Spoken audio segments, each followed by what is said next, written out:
नमस्कार, आप देख रहे हैं लंच ब्रेक। आपके साथ मैं नेहा बाथम। अम्फान तूफान तेजी से ओडिशा और पश्चिम बंगाल की तरफ बढ़ रहा है। तूफान पश्चिम बंगाल के दीघा और बांग्लादेश के हटिया द्वीप के बीच सुंदरबन से टकराएगा। मौसम विभाग ने जानकारी दी है, लैंडफॉल की प्रक्रिया थोड़ी देर में कभी भी शुरू हो सकती है। तूफान टकराने से पहले ओडिशा के कई तटीय इलाकों को खाली करा लिया गया है। तेज हवाओं के साथ यहां पर भारी बारिश हो रही है।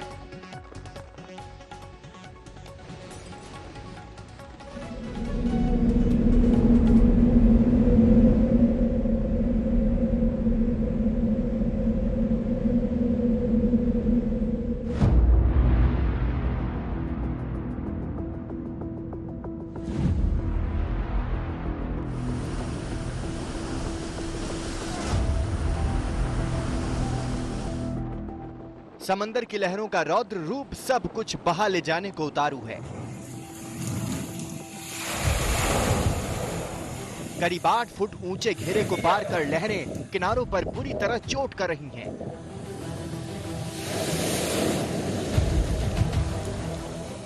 लहरों का तांडव ऐसा कि किनारे जाना खतरे से खाली नहीं। यह पश्चिम बंगाल के दीघा की तस्वीर है। अम्फान तूफान का असर यहाँ साफ नजर आ रहा है। जहां एक और तूफान है तो तूफान का उम्फान और उफान है पूरी तरह से इस समय समुद्र में। समुद्र जिस तरह से उफान पर है, लगातार 8 से 10 फुट ऊंची लहरें हैं। इस समय जो 1 किलोमीटर तक का सफर होता है, जो दीघा के समुद्री तट का इलाका होता है, वो पूरी तरह से गायब हो चुका है। समुद्र की लहरें ऊपर तक आ चुकी हैं और सड़क पर आकर अपना दबदबा पेश कर रही हैं। अगर मैं ये कहूं कि प्रकृति अपना प्रकोप दिखा रही है और लगातार एक और जहां बारिश हो रही है वहां ये लहरें बता रही हैं कि समुद्र में किस गति से इस समय वेग उठ रहा है और किस गति से ये लहरें आगे बढ़ रही हैं। अगले कुछ घंटों में जिस तरह से चक्रवाती तूफान तटीय इलाकों में आएगा, खासतौर से पश्चिम बंगाल के जिलों में, वो दक्षिण 24 परगना हो, पूर्व मिदनापुर, पश्चिम मिदनापुर, कोलकाता के इलाके, हावड़ा के साथ साथ बाकी सारे जिलों में भी इसका असर होगा। दीघा में समंदर की लहरें डराने लगी हैं।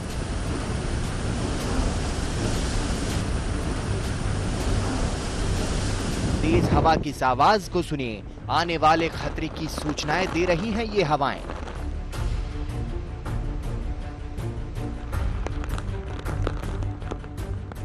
स्थानीय प्रशासन और आपदा राहत का दल लगातार इलाके की निगरानी कर रहा है। बारिश के बीच पेट्रोलिंग गाड़ियां लगातार चक्कर काट रही हैं।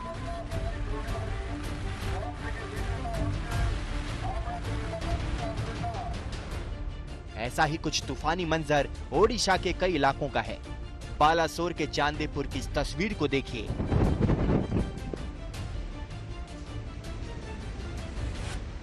तूफानी हवा मानो पेड़ों का इम्तिहान ले रही हो।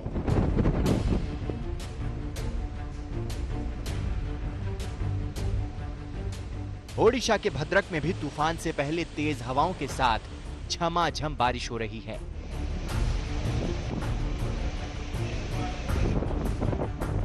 अभी तूफान टकराया नहीं है, तब ये हाल है। जरा सोचिए, जब तूफान ओडिशा के समुद्र से टकराएगा तो क्या होगा। ओडिशा के केंद्रपाड़ा में भी वैसा ही तूफानी मंजर है।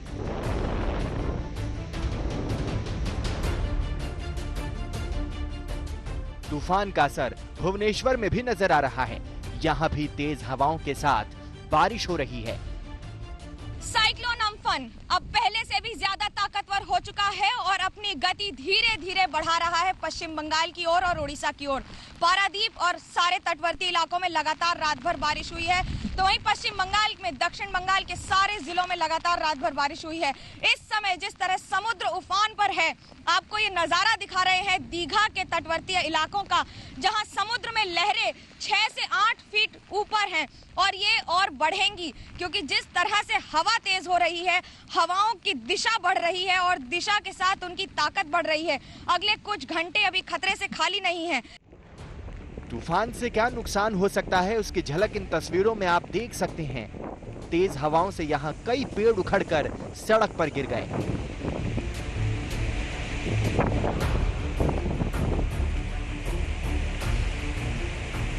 हमारा ये है कि जो रेनफॉल जो रिकॉर्ड हुआ है अभी तक, कल मॉर्निंग 8:30 से तो आपका चांसेस जो मैक्सिमम रेनफॉल 251 जो रिकॉर्ड हुआ है पारादीप में 251 अराउंड 25 सेंटीमीटर रेनफॉल अभी तक रिकॉर्ड किया गया है।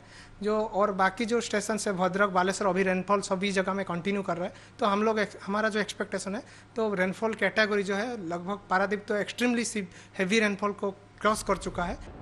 अम्फान तूफान से सबसे ज्यादा खतरा उड़ीसा के पारादीप में है, लिहाजा कल से ही लोग यहां से सुरक्षित जगहों के लिए निकल चुके हैं।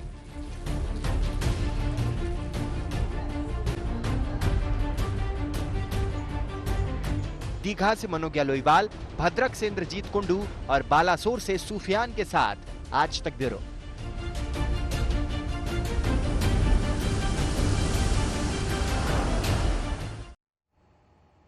तूफान ने अगर ट्रेलर दिखाना शुरू कर दिया है तो इससे निपटने के लिए प्रशासन भी मुस्तैद है। ओडिशा और पश्चिम बंगाल से करीब 4 लाख लोगों को सुरक्षित स्थानों पर पहुंचाया गया है।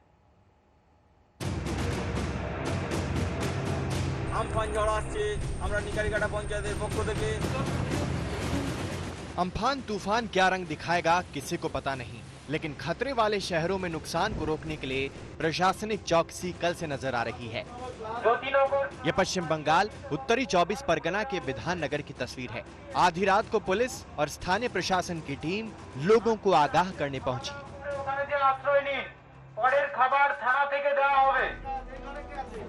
तूफान के खतरे से निपटने के लिए पश्चिम बंगाल में करीब 3 लाख लोगों को सुरक्षित जगहों पर पहुंचाया जा चुका है, जबकि ओडिशा में करीब 1 लाख लोग खतरे वाले इलाकों से निकाले गए हैं।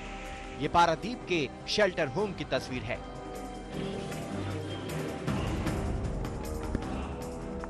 चक्रवाती तूफान अम्फान का सबसे ज्यादा खतरा पश्चिम बंगाल के 7 और ओडिशा के 6 जिलों में है। इनमें पश्चिम बंगाल के मिदनापुर, 24 दक्षिण और उत्तर परगना, हावड़ा और हुगली में तूफान सबसे ज्यादा असर डाल सकता है, जबकि ओडिशा के केंद्रपाड़ा, भद्रक, बालासोर, मयूरभंज, जाजपुर और जगत सिंहपुर जिले सबसे ज्यादा प्रभावित हो सकते हैं।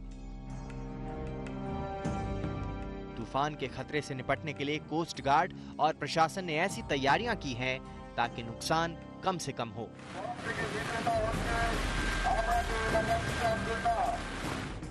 As per the IMD's forecast, the landfall would happen somewhere around Sundarbans in West Bengal, maybe around evening or late evening. So in its effect,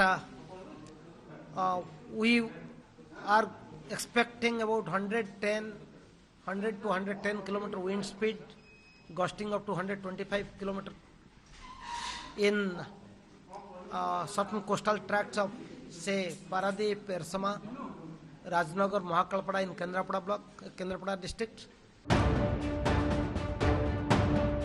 देर रात तूफान की रफ्तार थोड़ी कमजोर हुई, लेकिन सुबह हवा की रफ्तार 100 किलोमीटर के आसपास दर्ज हुई। मौसम वैज्ञानिकों का कहना है कि तूफान की ये रफ्तार भी खासा नुकसान पहुंचाने के लिए काफी है। भद्रक और बालासोर में मुख्य खतरा बताया जा रहा है। मॉर्निंग में जो हाईएस्ट विंड स्पीड रिकॉर्ड हुआ है 106, जो कि डैमेजिंग विंड है, और इवन जो हार्बर में जो बोट है ये इसको डैमेज करने का चांसेस भी रहता है। तो अभी भी जो डैमेजिंग विंड हम एक्सपेक्ट कर रहे हैं, आज मॉर्निंग से 100 से और भी विंड स्पीड पड़ेगा जब धामरा जो है भद्रक डिस्ट्रिक्ट में और बालासोर डिस्ट्रिक्ट में, ये मेजर इफेक्टेड चांसेस है। और विंड स्पीड आपका 100 से 110 गस्टिंग अप टू 125 किलोमीटर तक रहने का चांसेस है। और जो लैंडफॉल प्रोसेस है आपका आफ्टरनून से इवनिंग तक चालू रहेगा। अम्फान को लेकर दिल्ली से लेकर पश्चिम बंगाल और ओडिशा तक तूफान को लेकर सरकारें और आपदा राहत एजेंसियां चौकस हैं। तूफान के लिए अगले कुछ घंटे अहम बताए जा रहे हैं। दीघा से मनोज्ञा लोईवाल के साथ आज तक ब्यूरो। अम्फान तूफान से निपटने के लिए एनडीआरएफ की टीमें तैनात की गई हैं। क्या तैयारियां हैं, इसे लेकर डीजी एनडीआरएफ एसएन प्रधान से बात की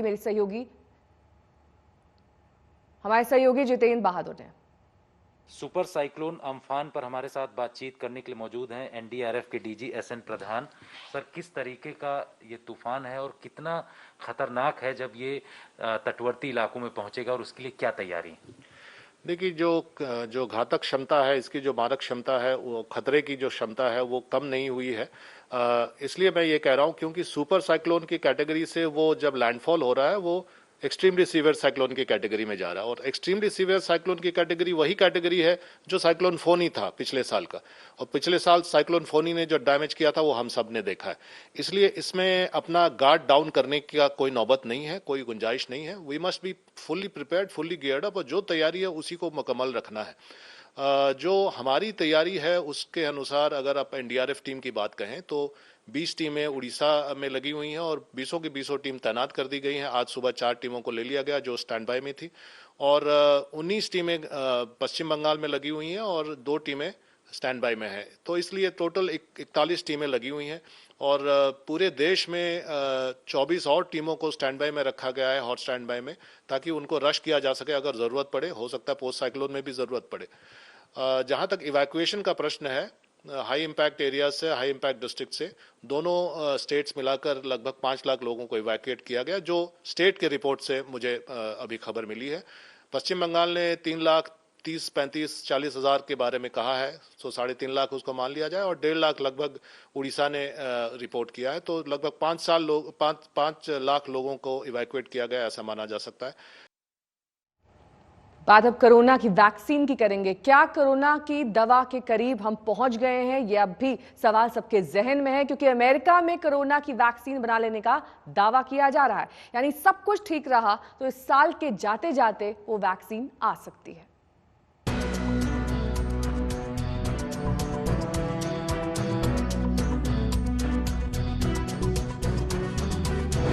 क्या मिलने वाली है कोरोना को खत्म करने वाली वैक्सीन? क्या अमेरिकी कंपनी पहुंच गई है वैक्सीन के बिल्कुल पास? इस सवाल के जवाब में अमेरिका की एक मशहूर कंपनी लग गई है। उस कंपनी का नाम है Moderna.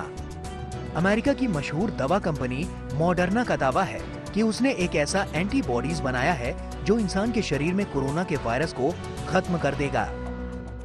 We can indeed with this vaccine induce an immune response in everybody that received the vaccine.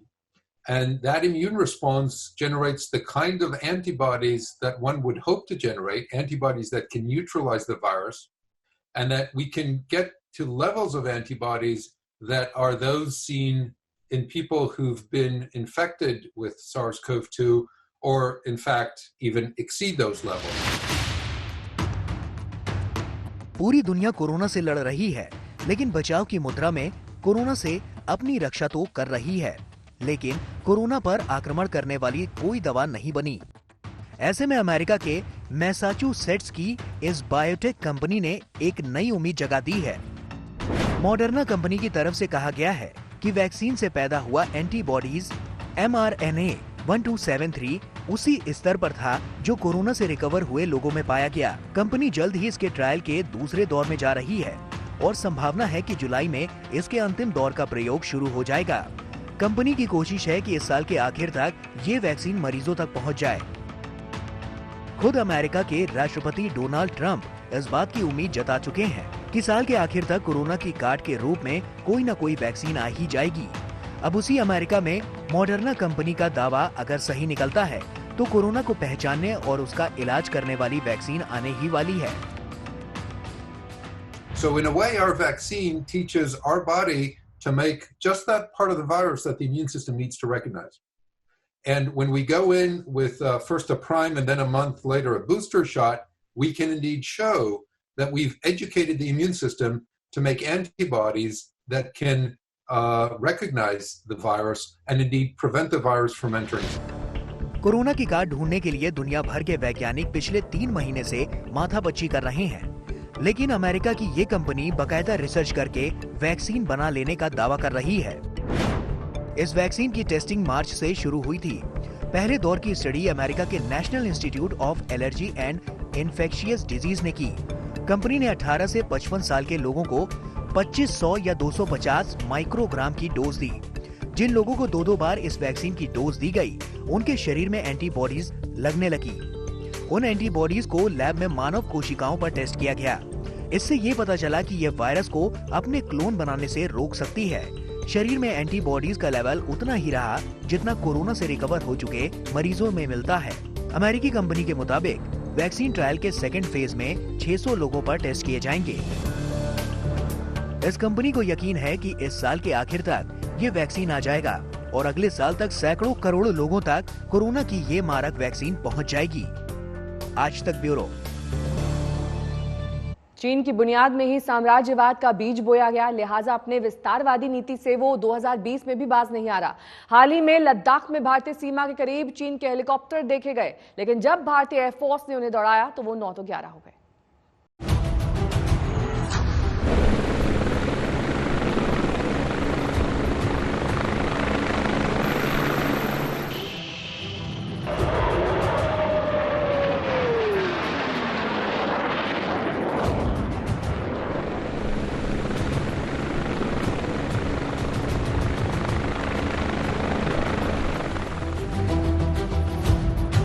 कुछ ऐसा ही मंजर था जब लद्दाख में भारतीय सीमा के बिल्कुल पास आ गए थे चीन के 3 हेलीकॉप्टर। मामला संगीन था। LAC यानी लाइन ऑफ एक्चुअल कंट्रोल पर इससे पहले कि मामला आउट ऑफ कंट्रोल होता, भारत के फाइटर जेट एक्शन में आ गए। जैसे ही फाइटर जेट्स ने मोर्चा संभाला, चीन के हेलीकॉप्टर 9 तो 11 हो गए। वो भाग खड़े हुए। सवाल ये है कि इरादा क्या था चीन का? चीन की फितरत समझना जरूरी है, क्योंकि चीन इस तरह के उकसाने वाले एक्शन करता ही आया है। इस वक्त तो शायद क्योंकि पूरे विश्व का ध्यान चीन की तरफ कोरोना के कारण है, तो एक तो ये भी रीजन हो सकता है कि चीन वहां से ध्यान हटाकर और ध्यान इस तरफ लाना चाहता हो। लेकिन अगर हम मिलिट्री की दृष्टि से देखें तो हो सकता है चीन के निशाने पर या तो अरुणाचल हो या कोई और जगह, और यहाँ पर इस तरह से अपने हेलीकॉप्टर फ्लाई करा के वो हमारा ध्यान उस तरफ भटका रहा हो। उत्तर लद्दाख में भारत चीन बॉर्डर पर चीन के हेलीकॉप्टर उड़ान भरते हुए नजर आए। अपने आप में ये चिंता का विषय नहीं है, लेकिन पिछले हफ्ते भारतीय सेना और चीनी सेना के बीच सिक्किम के इलाके में झड़पें हुई। उसके मद्देनजर ये संवेदनशील मामला बनता है। तफरी करने तो नहीं आए थे चीनी सेना के हेलीकॉप्टर। भारत चीन के साम्राज्यवादी मंसूबों को अच्छी तरह जानता है। यकीनन चीन भारत को अपने दांव पेच में उलझाना चाहता है। वो चाहता है कि भारत उसके प्रभाव में रहे। ऐसा इसलिए भी कि अमेरिकी की अगुवाई में दुनिया चीन को घेर रही है। भारत भी मोर्चा न खोल दे, इसलिए बार बार आंखें दिखा रहा है चीन। उसके सिक्किम से लेकर लद्दाख तक उसके सैनिक बार बार सरहद की हदें तोड़ रहे हैं।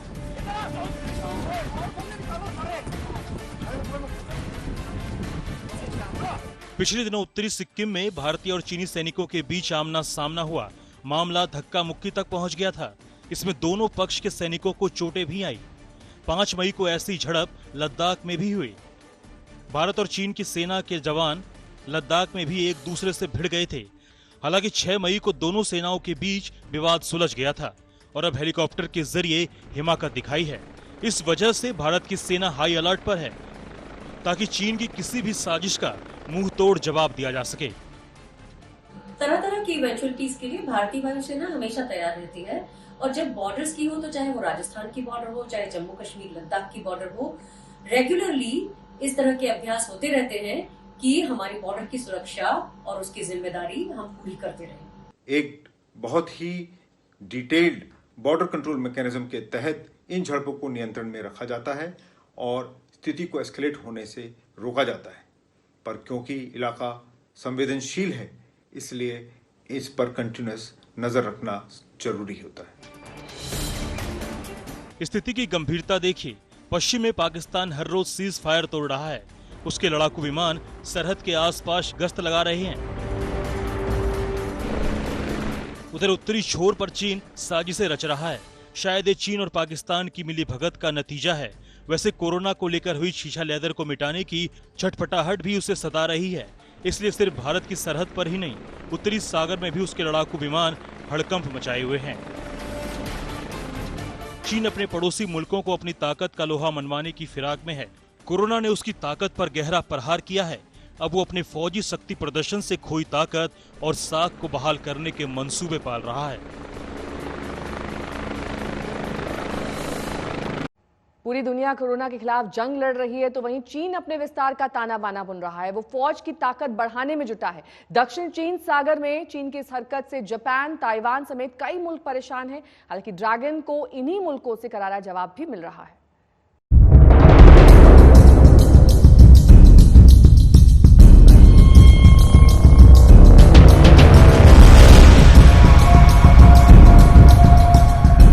ये तस्वीरें चीन के छल की कहानी कहती हैं। कोरोना संक्रमण रोकने के लिए जब पूरी दुनिया घर में बंद है, तमाम सरकारें पूरा फोकस कोरोना से लड़ने में लगा रही हैं, तब चीन ऐसी हरकतें कर रहा है जिसकी उम्मीद नहीं की जा सकती। खासकर तब तो बिल्कुल भी नहीं जब उसने ही पूरी दुनिया को इस खतरनाक वायरस से संक्रमित किया है। चीन जो हरकतें कर रहा है उससे ऐसा लगता है कि वो किसी सीक्रेट मिशन में लगा हुआ है। कोरोना संक्रमण और लॉकडाउन के बहाने सीक्रेट मिशन उसे लग रहा है कि पूरी दुनिया महामारी को लेकर व्यस्त है। ऐसे में वह अपने मिशन को पूरा कर लेगा। चीन ने हाल ही में ऐसे कई काम किए हैं जिससे ये साबित होता है कि वो सीक्रेट मिशन पर लगा हुआ है। चीन ने सबसे पहले 29 मार्च को मिलिट्री ड्रिल की। इससे जापान और ताइवान परेशान हो गए। जापान ने तो चीन से सटे मियाकोजिमा द्वीप पर मिसाइलें और 340 सैनिक तैनात कर दिए। 29 मार्च को चीन ने ताइवान के एयर स्पेस में अपने फाइटर जेट भेजे। ताइवान की एयरफोर्स के विमानों ने उन्हें भगाया। 11 अप्रैल को चीन ने पूरी दुनिया के सामने अपनी ताकत का प्रदर्शन किया। चीन की नौसेना ने रियलिस्टिक मैरीटाइम ऑपरेशंस में भाग लिया और युद्धपोत से मिसाइलें दागी। चीन ने 5 मई को अपने मून मिशन के लिए तैयार किए गए रॉकेट और प्रोटोटाइप अंतरिक्ष यान यानी स्पेस क्राफ्ट का सफल परीक्षण किया। चीन ने माउंट एवरेस्ट पर भी 5G नेटवर्क स्थापित किया है, जिसे लेकर एक्सपर्ट काफी चिंता में हैं। एक्सपर्ट का दावा है कि 5G नेटवर्क के जरिए चीन भारत समेत कई पड़ोसी देशों की निगरानी कर सकता है। कई अन्य ऐसे कार्यों को अंजाम दे सकता है जो खतरनाक साबित हो सकते हैं। चीन ने माउंट एवरेस्ट पर 5300 मीटर और 5800 मीटर की ऊंचाई पर 5G इंटरनेट नेटवर्क स्थापित किया है। एवरेस्ट पर 3 5G नेटवर्क वाले स्टेशन बनाए गए हैं। तीसरा स्टेशन 6500 मीटर की ऊंचाई पर बनाया गया है। ये काम चाइना मोबाइल और हुवेई कंपनी ने मिलकर किया है। चीन भारत के दक्षिणी किनारे से लेकर 684 किलोमीटर दूर मालदीव में एक द्वीप को बढ़ाकर उसे बड़ा करता जा रहा है। प्राकृतिक द्वीप को कृत्रिम द्वीप बना रहा है। वहां से भारत और अंतर्राष्ट्रीय समुद्री व्यापारिक मार्ग पर नजर रख पाएगा। इससे उसे सामरिक और आर्थिक क्षेत्र में फायदा मिलेगा। सिर्फ इतना ही नहीं, 5 और 6 मई को लद्दाख के पेंगोंग सो सेक्टर में भारतीय और चीनी सैनिकों के बीच हिंसक झड़प हुई थी। दोनों तरफ से डंडे चले थे, पथराव हुआ था। इन झड़पों में कुछ अधिकारी और कई सैनिक घायल हुए थे। कुल मिलाकर चीन जो कर रहा है वो पूरी दुनिया के लिए चिंता की बात है। जब पूरी दुनिया कोरोना वायरस से जंग लड़ रही है, लोग अपने अपने घरों में रहने को मजबूर हैं। ऐसे में तकनीक की मदद से लोगों तक परेशानी का इलाज ढूंढा जा रहा है। आयरलैंड और इंग्लैंड में खास तरीके से ड्रोन की मदद से लोगों तक दवाइयां पहुंचाई गई।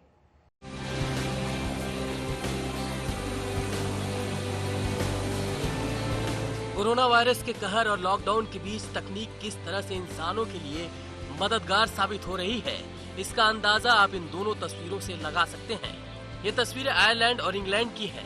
भले ही ये दोनों तस्वीरें दो अलग अलग देशों की हैं, लेकिन ये तस्वीरें बता रही हैं कि टेक्नोलॉजी की मदद से कोरोना वायरस से कैसे बचा जा सकता है। महामारी के बीच आयरलैंड में ड्रोन कंपनी मन्ना एरो लोगों के घरों तक जरूरत के सामान पहुंचाने में जुटी हुई है। ये ड्रोन महज 3 मिनट के अंदर 2 किलोमीटर की दूरी तक आसानी से सामान पहुंचाने में सक्षम है। साथ ही ड्रोन 80 मीटर की ऊंचाई पर 80 किलोमीटर प्रति घंटे की रफ्तार से उड़ान भरती है। कंपनी फिलहाल इस ड्रोन की मदद से दवा, भोजन या दूसरे जरूरी सामानों की डिलीवरी कर रही है। लोगों को कोरोना वायरस से बचाने के लिए ये पहल की गई है।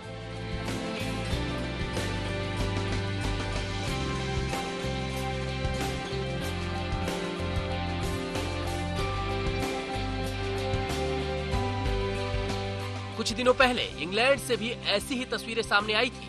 यहाँ साउथहैम्पटन यूनिवर्सिटी के द्वारा विकसित यूएवी ड्रोन को दवाइयाँ पहुँचाने के काम में लगाया गया है। फिक्स्ड विंग और 2 इंजन वाले इस ड्रोन में कई खूबियां मौजूद हैं। ये मानव रहित ड्रोन एक बार में 1000 किलोमीटर की यात्रा कर सकता है। इतना ही नहीं, ये ड्रोन 100 किलोग्राम तक का वजन भी उठा सकता है। फिलहाल प्लेन के आकार वाले इस ड्रोन को मेडिकल सप्लाई के काम में लगाया गया है, जो इंग्लैंड के आइल ऑफ वाइट के एक अस्पताल में दवाइयाँ पहुँचाने में जुटा हुआ है।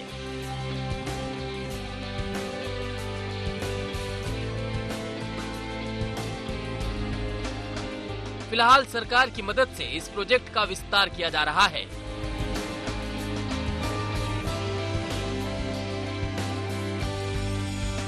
आज तक ब्यूरो।